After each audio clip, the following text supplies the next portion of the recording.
Hi friends, இது வந்து Sunday evening போல் எடுத்த விலாக் தாங்க. சண்டே மதியம் நல்லா லஞ்சு நான்வெஜ் சூப்பராக சாப்பிட்டுட்டு நல்லா ரெஸ்ட் எடுத்தாச்சு. ஈவினிங் போல் ஒரு 4 இல்லை 5 இருக்கும். எழுந்திரிச்சு குளிச்சுட்டு ஃப்ரூட்ஸ் அண்ட் வெஜிடபிள்ஸ் வந்து வாங்கிட்டு வந்துடலாம் அப்படின்ட்டு பக்கத்தில் இருக்க ஒரு டிபார்ட்மெண்டல் ஸ்டோர் போயிட்டோம். அங்கே வந்து ஃப்ரூட்ஸ் எப்பயுமே ஃப்ரெஷ்ஷாக இருக்கும், வெஜிடபிள்ஸுமே ஃப்ரெஷ்ஷாக இருக்கும். இன்றைக்கி போய் பார்த்தா ஃப்ரூட்ஸ் நல்லா இருந்தது, ஆனால் வெஜிடபிள்ஸ் பார்த்திங்கன்னா சுத்தமாகவே நல்லா இல்லை. எல்லாமே ரொம்ப ஓல்டு ஸ்டாக்காக இருந்தது.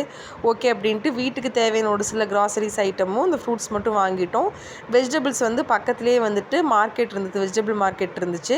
ஓகே, அங்கேயே போயிட்டு வாங்கிட்டு வந்துடலான்ட்டு வாங்கிட்டு வந்துட்டேன். நான் வந்து 1 வீக்குக்கு அளவாக தான் வாங்கியிருக்கேன்.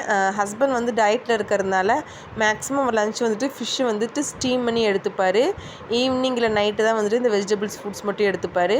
ஸோ வந்துட்டு எனக்கும் என் பசங்களுக்கு மட்டும்தான் தேவையான வெஜிடபிள்ஸ் மட்டும் இந்த 1 வீக் இல்லை 10 டேஸ்க்கு மட்டும் வர மாதிரி போய் வாங்கிட்டு வந்துட்டோம். நம்ம போயிட்டு இந்த காய்ங்க பழங்கள்லாம் பர்ச்சேஸ் பண்ணுறது கூட பெரிய விஷயம் கிடையாதுங்க. வந்ததுமே அதை அந்தந்த இடத்துல எடுத்து வைக்கிறது தான் வந்துட்டு எனக்கு கொஞ்சம் பெரிய விஷயமா இருக்குது. ஓகே, என்ன பண்ணுறது, எடுத்து வச்சு தானே ஆகணும் அப்படின்ட்டு ஃப்ரூட்ஸ் அண்ட் வெஜிடபிள்ஸ் எல்லாம் எடுத்து ஃப்ரிட்ஜில் வச்சுட்டு இந்த உருளைக்கிழங்கு வெங்காயமெல்லாம் அந்தந்த பேஸ்கெட்டில் போட்டு தனியாக எடுத்து வச்சுட்டேன். எனக்கு சண்டே இப்படி தான் போச்சு. உங்களுக்கெல்லாம் எப்படி போச்சுன்னு சொல்லுங்கள்.